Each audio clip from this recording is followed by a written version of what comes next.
Welcome to Davie's Retirement Podcast. On the 17th of October 1965, a young lad by the name of Davie Buchanan started working for the Oban Times, working his way up the ranks to production manager and beyond, from hot metal impresses to Windows 10 and PDF documents. Now 55 years later, here we are on the day he retires. A few of his colleagues have gathered online to chat to him about his time with the company. And they are, in no particular order, myself, Stephen Day. Editor Susan Windram. Martin Laing. Journalist Fiona Scott. And reporter Kathie Griffiths. I'm crying already. I actually feel quite sad too. We've just started. And Lesley McKerracher, long-time colleague. Long-time colleague, Lesley, yeah. Davie, welcome to probably your first podcast at the Oban Times, and thank you very much, Stevie. Hopefully not your last. Maybe you'll come back and visit us one day. No problem. It's a momentous day for you today, after 55 years. How do you feel? A wee bit emotional, but these sort of times, they come to everybody. But it's a bit emotional, but I'm still staying in the town. It's not as if I'm going to run away and I'll still be popping in to see folk and all this sort of stuff. Tell us how you got the job in the first place. I know this is a cracking tale. Well, it's quite a good tale, actually. I didn't like school very much. I wasn't very academic, but bright enough. My parents wanted me to go to college, and I thought, no chance am I going to college. So my mum and dad said to me, well, if you can find a job, you don't need to go to college. So I spotted an advert in the Oban Times, but I don't know whether 1965 or something like that, a long time ago, that they were looking for an office boy, and I was just 16 turning 17. So I brassed it and I walked straight into the office, and the then editor and MD, a great guy, Alan Cameron, there was no interview, he just said, come in son, what can I do for you? He says, well, I'm looking for a job. And we had a wee chat, and he picked up his glasses off the desk, and there was a wee pin in his glasses, and it fell onto this big massive rug in his office, a big plush office, unlike poor Susan's today. And he says, if you can find that wee pin, you can start. And of course, in these days, I had 20/20 vision, unlike now, and I spotted it right away and I gave it to him. He says, when can you start? I says, I'll start any time. He says, well, start on Monday. And that's how it started. Brilliant. And what was your first day like? Well, first day was absolutely unbelievable. The office boy did everything. You're running about after everybody. He had to go for the buns, for the tea, all this sort of stuff. And if anybody wanted any messages in, you did that. But you could always find a good skive to get out of doing things and that sort of stuff. In these days, you had to deliver papers on a barrow through the town to the newsagents and down to the station and all this sort of stuff, So it was good. Fantastic crew to work for as well. Really funny, girls in the office. Brilliant, absolutely brilliant. I loved every minute of it. And still have done today. That's 55 years later. Still love every minute of it. Had you ever thought of journalism before that, Davie? Did you, when you were thinking about what you wanted to do? Not really, Fiona. I was just wanting to do anything to get out of going to college. I would have done anything. I would have gone to the bins or something like that. So they must have seen your potential. And how long did you last as copy boy before you went up to do something else? What did you get promoted? Maybe about 2 years, maybe 2 years. And the Oban Times always had a policy of having apprentices. So when a good friend of mine, now back in Oban, Satch, Alan McMillan, everybody will know Satch, he had done his time and he moved to Dundee, to the Dundee Courier. So there was a place up the stairs, as they used to call it, for an apprentice compositor. So I moved up there. So you started in John Street, obviously, Davie? Yes, John Street, Lesley, yep. The printing press was down the stairs, and as I say, the composing room was upstairs. So there was downstairs and upstairs. So what did you have to do as a compositor? What did that entail? Well, as I say, when I started as an apprentice, you used to use setting sticks.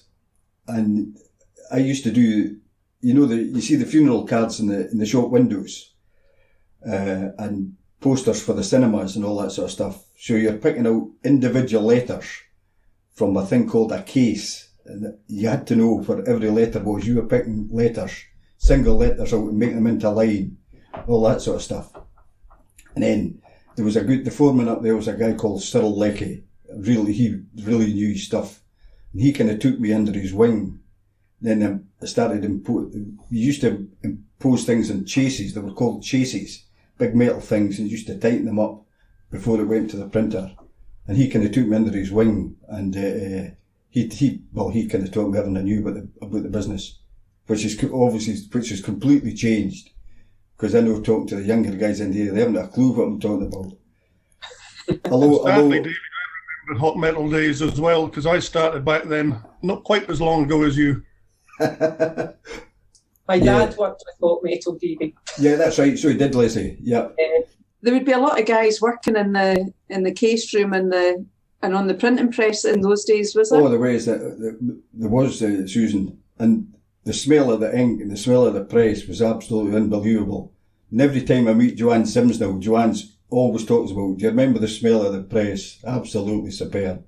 And in these days, I don't know what we're printing. Maybe I better not say this, but I think it's about 26,000.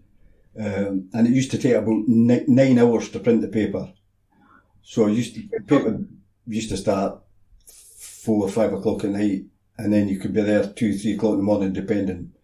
It must have been quite a job, actually, putting all those words into the right place and getting everything lined up and, all that sort of thing. That must have been quite a skill. Oh, it was a skill on its own. See, after I served my time as a compositor, I moved in to be a linotype operator. That's when they used to print out all the lines. Of course, all the letters were upside down and back to front. So you had to be able to read these upside down, which is a skill in itself.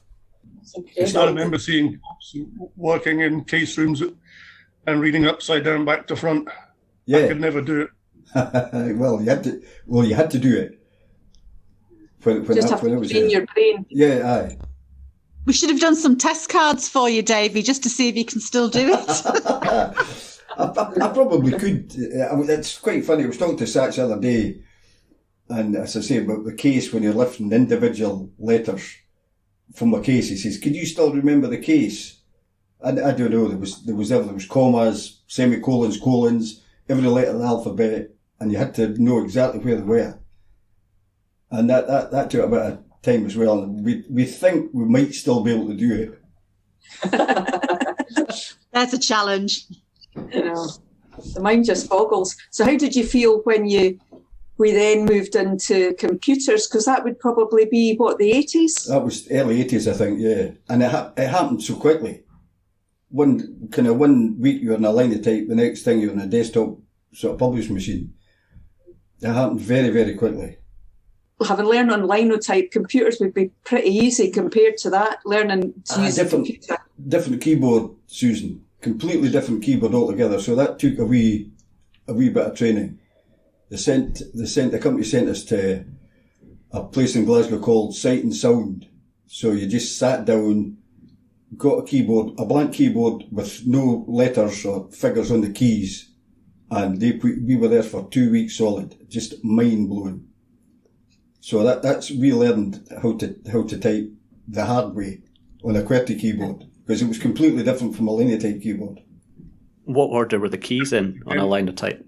Oh God, I can't remember that, Stevie. You should have put that down in the thing, and I could have checked it. I should have done. We'll maybe find you a picture. Yeah. And of course, the technology.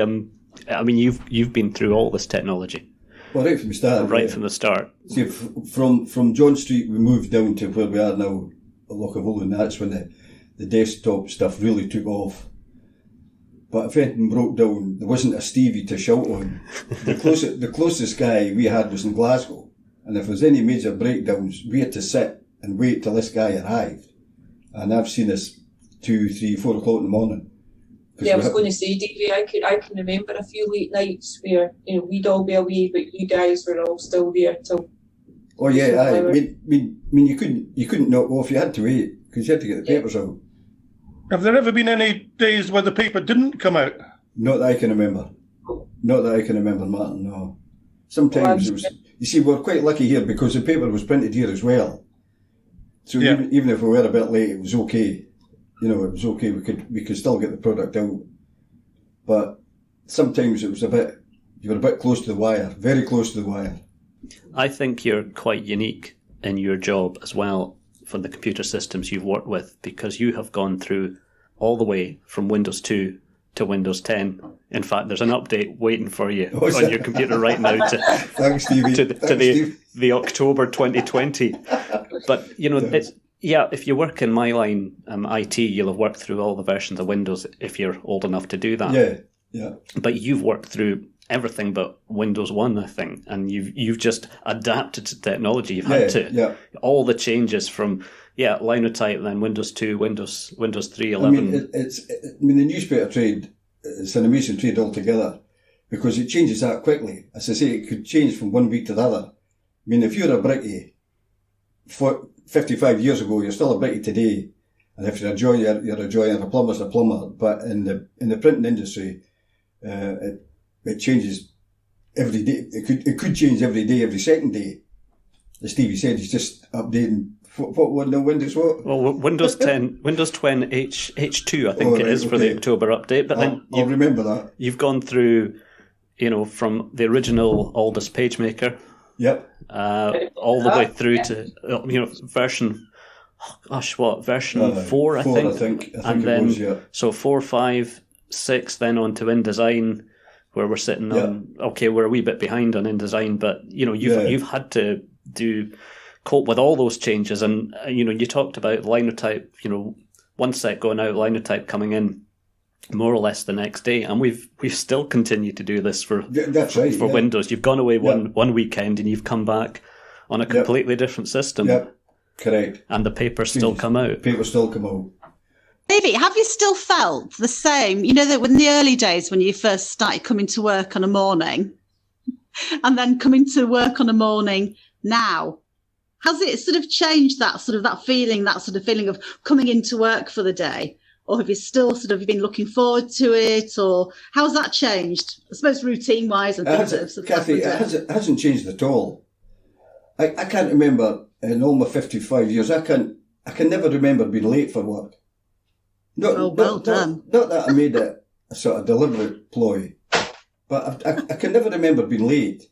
So I'm quite a stickler for timekeeping. I mean, Stevie told me to be here for 10 o'clock today, and I was here about 10:45. He was a good boy. And if the football team are told that we're leaving at 10 o'clock, I'll be there at 10 to 10. Whereas the players wander up 5 past, 10 past. Sometimes we've got to go and get them.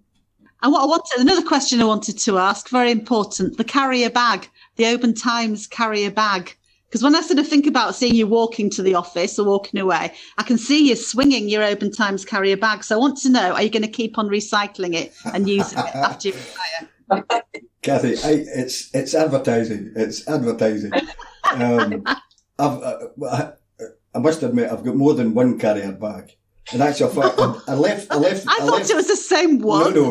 I left the house today. Disillusioned. And I put my hand in my pocket and I didn't have a carrier bag. So I went away home to get another one because I've got to go to Tesco's after I leave here. So there is more than one Oban Times carrier bag. Have you ever had an Oban Times umbrella? Yes, I have. Unfortunately, that blew inside out a football match in, I think it was Cambuslang. And it was last seen flying over the rooftops in Cambuslang, never to be seen again. I suppose that's good advertising as well. Yeah, good advertising as well, Stevie, yeah. So what are you going to do with all this free time you've got, Davie? Are the football lads going to benefit? Well, they might do. I do most of the things anyway at the moment, Susan, so I don't think there's much else I can do. I think the football lads get a bit fed up with me at times, so I just leave them to get on their own things. Davie, have you been involved with football at all over these years? Long time, Stevie. Long time. That's it's kind of three things. Mr. Oban Saints. It's kind of three things in my life. Obviously, family, the Oban Times, and football. You need to take up golf now. I don't think so, Martin. I'm a team sport man. I can't be bothered looking for golf balls in the rough. I can't be bothered with that sort of stuff. I'll leave the golf to Bob McIntyre. And Fiona, of course. Yes, of course. Sorry, Fiona. I was going to say, Davie, don't take up golf. It's not good. Oh! What a good game. Davie, did you ever play shinty? I played shinty, yeah. I played shinty. But I was a wee bit frightened to get hit with a stick. I thought I was too good looking to get hit over the head with a stick. Well, I played shinty when I was in school, but I was always a football man. My dad was a very keen football player. He was a good football player too. So I was more a football man. But I liked shinty, and I still like to go and watch shinty. Yeah, you're usually there on the touchlines beside me, Davie. Yes, not with Lesley, shouting abuse at the opposition. Yep. Yeah. Making sure I'm behaving myself. Yep. You can give us all the tip-offs after the weekend of what's happening in the town. Yeah. Keep us on our toes. Make sure that we're not missing anything. It's just unfortunate the times we're in at the moment. There's hardly any sport at all. It's difficult. Although we're the Oban Saints that we're allowed to play because we're not in Tier 3, but all the Central Belt teams they can't even train these guys. We can train and play friendlies, all that sort of stuff. But we can't travel to the Central Belt, and the Central Belt teams can't travel up here to us, which means we don't play because all the teams in our league are in the Central Belt. And it's fair to say that, while you've been busy laying out these pages, just what we're discussing, you have been going to sport and writing stuff for us and updating stuff. So you have been, I'm not going to say just putting layout together, but you've had a lot more to do. Oh yeah, than just layout. Sport's my passion, as everybody knows. Football, shinty, rugby. Quite like watching rugby. I shouldn't really say that, but I quite like watching rugby as well. Oh, good man. Do you like curling? Oh, Lesley, don't talk about curling. You want to tell the curling story? Yeah, I'd forgotten about the curling story. Oh, tell us. The company decided that we would they'd opened up a new curling rink in Lochoilhead. So the company decided it would be a good idea if we had a wee bonding session to the curling rink in Lochoilhead. So we're going to leave about, 5 o'clock, 6 o'clock at night. But a few of us decided that we'd go for a few beverages in the Martell bar, which is where Tesco's is now. So a guy called Ian Crichton was driving the minibus. Of course, there was a few wee carryouts in the bus. So we got to Lochernhead, started the game. I wasn't very good at it, actually, because I don't like sliding in ice. I fell and I broke my arm. So next thing, I was rushed down to the Vale of leaving the hospital. And I thought, God, I'm not staying in here. So they were pretty quick to give them 10 out of 10. So I said to the doctor, I says, listen, doctor, I've got to get out here. I need to get out here. I can't stay overnight. I need to get out here. My daughter's getting married tomorrow. And he says it's quite a clean break, so hopefully we'll be able to get you out here. But you might have to stay. He says, no, I can't. I've got to stay. My daughter's getting married tomorrow. And at that time, she was 12. So there was no way I was going to stay in that hospital. No way. So he just drove me back to the curling rink in Lochoilhead, and everybody else was still playing curling, and obviously the bar was getting well used. Which I think had a couple of drams myself to kill the pain. You've never been curling again? Never been curling again, Leslie, no. I remember it well. Yeah. Now, I don't think this will reach the edit, but we'll do it anyway. Because me and Davie had a wee adventure once on an island. Oh, yeah. Because we'd just purchased the Iron Banner. And the refit of the office had been done, but there was, I think, 4 of us going over to assist. Yeah, and the changeover, and we were staying over, and that was quite a week of getting the paper out and the after effects, wasn't it, Davie? It certainly was. Stevie says the refurb the office, but we went in, it looked more like a hen coop. You could hardly stand up in the place. But we managed to get the Iron Banner out, and we're staying in the famous Ochrani. Of course, we're working hard. We're starting early in the morning. We're working quite late at night. So we made well use of the hospitality of the Ochrani. Stevie, myself, Stuart Mackenzie, and Anne Martin, I think it was. So we were made, as I say, made well use of the facilities.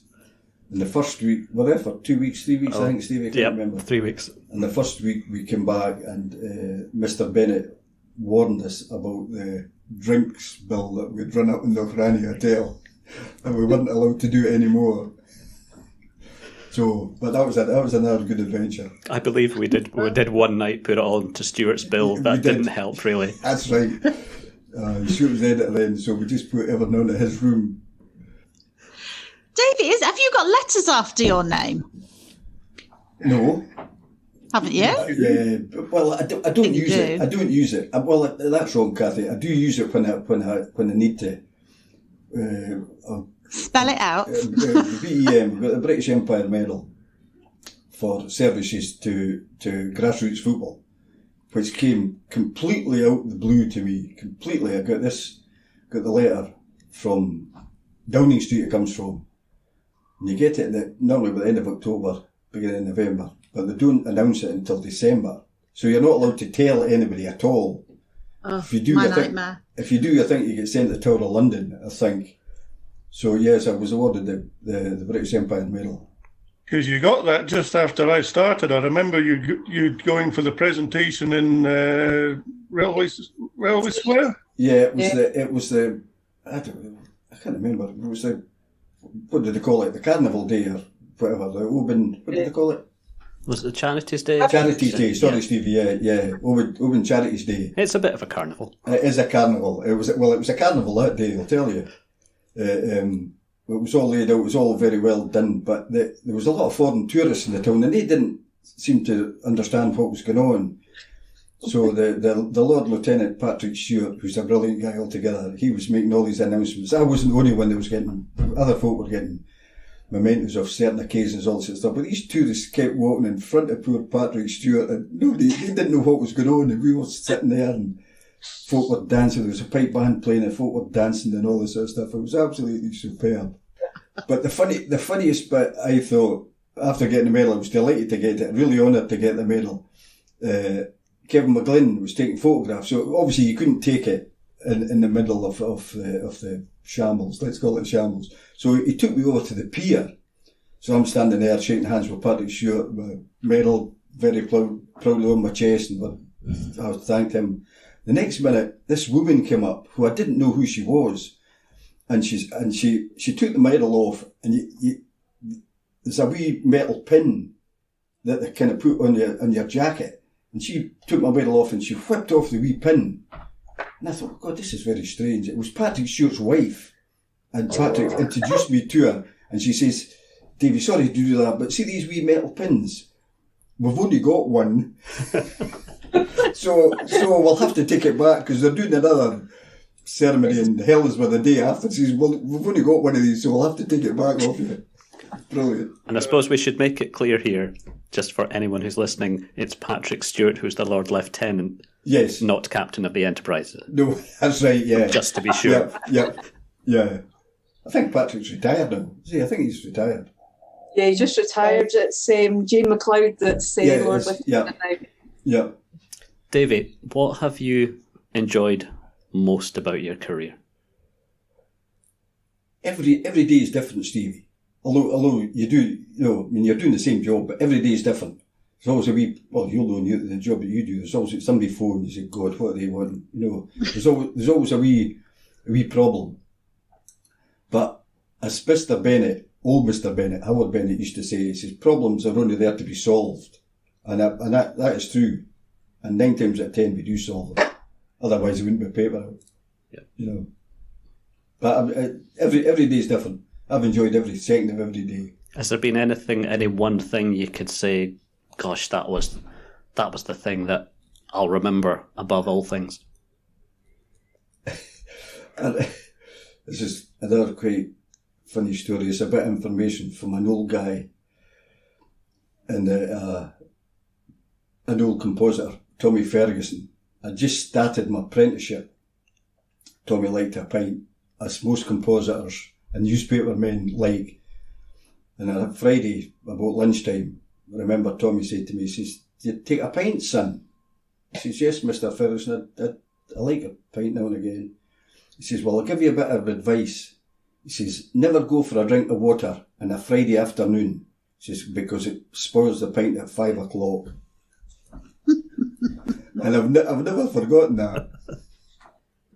What are you going to miss most about the Oban Times? Just miss the colleagues and the crack, as I say, although it's not easy with everybody working from home now. But I mean, some of the Christmas parties we used to have in here are legendary. And Lesley will back me up on that. Certainly won't go into some of the goings on in these parties, but everybody used to look forward to the Christmas party. They were legendary, you're right, David. Mr. and Mrs. Bennett used to come to start off with, but it would maybe last half an hour at the very most, and then it would make a very strategic withdrawal and leave it to ourselves. They were legendary. I mean, I was only in latterly. Yeah. Were they, in my era, were they wilder before? Yeah. Yeah. I mean, Absolutely. When the printing press was in where we are sitting now, there was a wee tea room. All the boys, we just used to jump into the tea room, open up the bottles of whiskey, throw the corks away, and that's it, get on with it. So when all this is over, when all this COVID blows over, I hope we're all going to get together and have a proper retirement do for you. And yeah. Well, obviously I'm not the only one that was going. Martin's going as well, so we'll certainly need to have a wee night out. I think there's definitely a wee bit of money going behind the bar at Ollie's, and everybody will be getting together for a good send-off that hopefully will rival one of those Christmas parties. Yeah, Alistair Bennett phoned me yesterday afternoon, and he said that, so I pinned him down. So I'm going to ask to get that in writing, that he'll put money behind the bar. Well, Davie, it's been brilliant chat this morning, and you've just been. I've only been here 5 years, but you've been a fantastic colleague. And when I started, although I'd been in the newspaper business a long time, it was a different paper, so different way of doing things. And you were among one of the ones that really helped me and kept me on track and kept me right about all the bits and pieces in Oban and what things were called and how they were spelt and all that sort of thing. And as much as anything, just about the crack, the good laugh we've had. Yeah. And you've just been a brilliant colleague, and you'll really be missed. We'll miss you not being in the office, as we will have with most of our colleagues during this time.